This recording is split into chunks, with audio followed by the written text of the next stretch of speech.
Students, it is second lecture of the lesson chapter 3 of history, Delhi Sultans. Students, इससे पहले वाली video में हमने दिल्ली के सुल्तान के बारे में पढ़ा और जो डिफरेंट डायनेस्टीज थी उन सब के बारे में पढ़ा।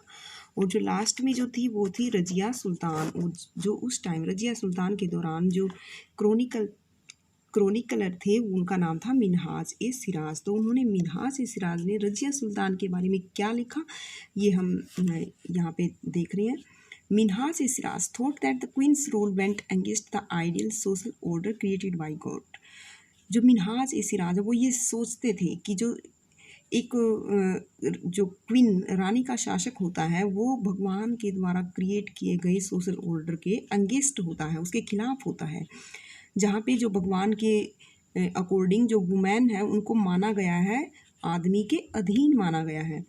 तो इसीलिए वो कहते थे कि जो भगवान की क्रिएशन है उसके रजिस्टर में, यानी भगवान ने जो सृष्टि का निर्माण किया है उसके जो रजिस्टर में since her account did not fall under the column of man, कि जो औरत है उसको मैन वाले कॉलम में कभी नहीं लाया जा सकता, चाहे वो कितनी ही अपनी अच्छे गुण एक्वायर कर ले, चाहे बिल्कुल एक्सीलेंट क्वालिटीज़ हों उसके अंदर, लेकिन उसको मैन वाली कैटेगरी में नहीं लाया जा सकता। तो उसने लेकिन जो रजिया सुल्तान थी उन्होंने इंस्क्रिप्शन पर और सिक्कों पर अपने आप को सुल्तान इल्तुतमिश की बेटी वर्णन कराया हुआ था, ऐसा लिखवाया हुआ था। This was in contrast to the queen Rudrama Devi. और जो ये क्वीन रुद्रमा देवी है स्टूडेंट्स, ये कार्तिकेय डायनेस्टी, जो कि ये कार्तिकेय डायनेस्टी जो है वो कहाँ पे है, वारंगल में, जो कि मॉडर्न आंध्र प्रदेश का पार्ट है वारंगल। तो वहाँ पर जो कार्तिकेय डायनेस्टी की क्वीन है वो रुद्रमा देवी थी, यानी रजिया सुल्तान से भी पहले थी। तो उसकी बजाय जो है रजिया सुल्तान ने खुद, जो ये रुद्रमा देवी है, इन्होंने अपने जो नाम को चेंज कर लिया था इंस्क्रिप्शन पर। और उन्होंने ऐसा मतलब जो इंस्क्रिप्शन पर जो हिस्ट्री लिखवाई गई थी तो उसमें उन्होंने खुद को एक मैन के सी वॉज एज अ मैन, एक मैन के रूप में अपने आप को डिस्क्राइब कराया, क्योंकि जो है लेडीज़ को इम्पोर्टेंस नहीं दी जाती थी। लेकिन इसके विपरीत रजिया सुल्तान ने इंस्क्रिप्शन पर और सिक्कों पर अपने आप को इल्तुतमिश की बेटी बताया। तो यहाँ पे हम ये डिफरेंस देख सकते हैं रुद्रमा देवी में और रजिया सुल्तान में। और अनदर की क्वीन दीदा, एक दूसरी और क्वीन हुई थी दीदा, जिनका नाम है, जो कि जिन्होंने कश्मीर में शासन किया था। और उसका जो टाइटल है बहुत ही इंटरेस्टिंग है, क्योंकि जो दीदी वर्ड से उन्होंने उसको दीदा नाम दीदा नाम रखा। और जो कि ये जो नाम है ये प्रजा के द्वारा बड़े प्यार से उनके लिए रखा गया था।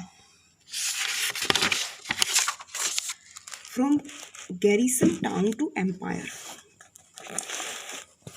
गैरिसन मीन्स होता है स्टूडेंट्स जो कि फोर्टिफाइड इलाका है, जो किलाबंदी किए गए हैं और जहाँ पे जो आर्मी है वो प्रोटेक्शन प्रोवाइड करती है, यानी उस क्षेत्र से लेकर के जो एम्पायरिक साम्राज्य तक जो है दिल्ली सल्तनत कैसे दिल्ली सल्तनत ने विस्तार किया, यहाँ पे हम यही देखने वाले हैं। इन द अर्ली 13, देखो हम यहाँ पे मैप में देख रहे हैं, it is the area of Delhi Sultanat. In the early 13th century, जो है 13वीं शताब्दी के प्रारंभ में, the control of the Delhi sultans rarely went beyond heavily fortified towns occupied by garrison. जो 13th सेंचुरी के प्रारंभ में जो दिल्ली पर जो नियंत्रण था सुल्तान्स का, वो मुश्किल से ही पार कर पाया। जो अच्छे खासे फोर्टिफाइड टाउन थे, किलेबंदी वाले टाउन्स थे, जो कि गैरिसन द्वारा उन पे नियंत्रण था, यानी सेना द्वारा नियंत्रित जो फोर्टिफाइड टाउन थे उनसे पार मुश्किल से ही जा पाए दिल्ली के सुल्तान। 13वीं शताब्दी के प्रारंभ तक की बात है ये। The sultan seldom control the hinterland of the cities.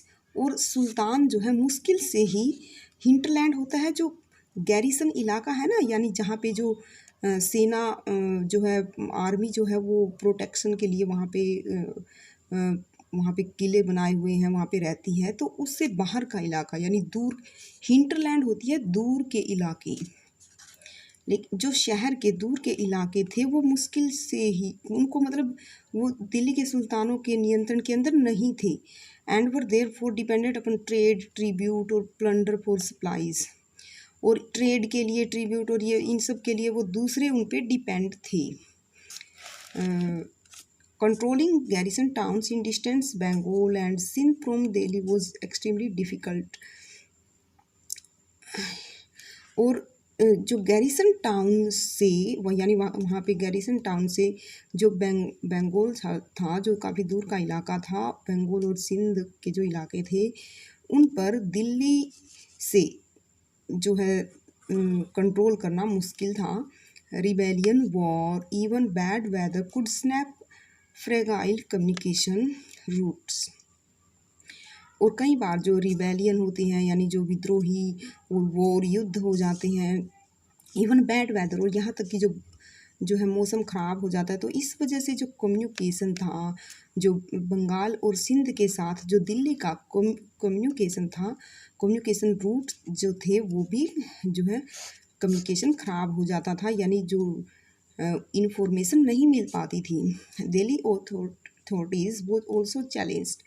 जो दिल्ली के जो सुल्तान थे यानी शासक थे, तो जो उनको चैलेंज भी किया गया था बाई मंगोल इन्वेजन, मंगोल आक्रमणों के द्वारा उनको चैलेंज दिया गया था।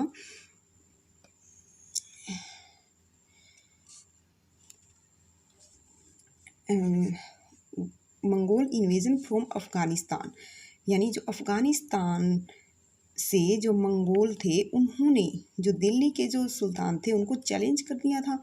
And by governors who rebelled at any sign of the sultan weakness, और जो गवर्नर थे उन्होंने भी वो भी क्या वेट कर रहे थे कि भाई सुल्तान की कमजोरी का कोई चिन्ह उन्हें मिल जाए और वो विद्रोह करें। यानी जो गवर्नर थे वो भी इस ताक में रहते थे कि कोई कमज़ोर शासक आए और वो उस पर धावा बोल दे।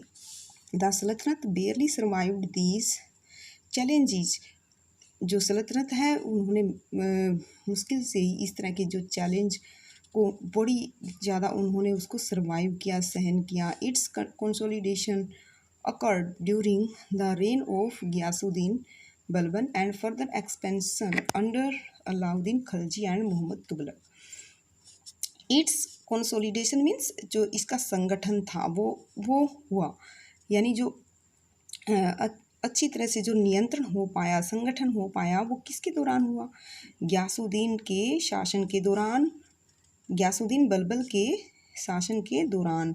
और बाद में जो एक्सपेंशन यानी विस्तार हो पाया अंडर अलाउद्दीन खिलजी और मोहम्मद तुगलक और अलाउद्दीन खिलजी के अंतर्गत जो है साम्राज्य का विस्तार हो पाया। उससे पहले जो है वो कुछ नहीं थे, वो सिर्फ जो गैरिसन इलाके थे वहाँ पर ही जो है कंट्रोल करते थे।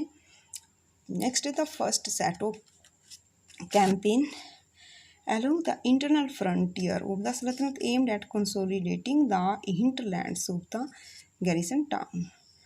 जो पहले वाला सेट है कैंपेन्स का, यानी जो अभियान चलाए गए along the internal frontier. Internal frontier means जो आंतरिक सीमाएं थी उनको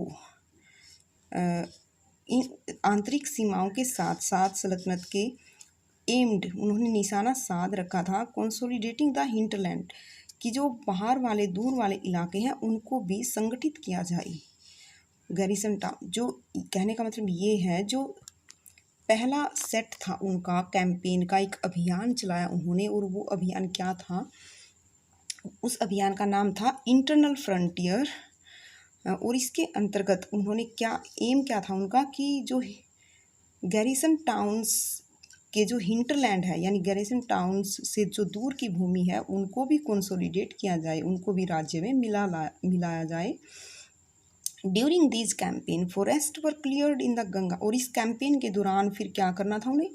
जो गंगा यमुना दोआब था यानी गंगा और यमुना वाले जो इलाके थे उनको, वहाँ पे काफ़ी जंगल थे, उनको क्लियर किया गया। एंड हंटर गैदरर्स और पास्टोरलिस्ट एक्सपेल्ड फ्रॉम देयर हैबिटेट, और जो वहाँ पे जो जंगलों में जो शिकार हंटर गैदरर रहते थे, शिकार करने वाले, ये जो संग्रह करते थे जंगली चीज़ों का, और जो चरवाहे वगैरह थे उन सबको जो जिनका वो नेचुरल हैबिटेट था ना वहाँ से निकाल दिया गया। क्यों निकाला? क्योंकि वो अपने उस क्षेत्र का विस्तार कर रहे थे। These lands were given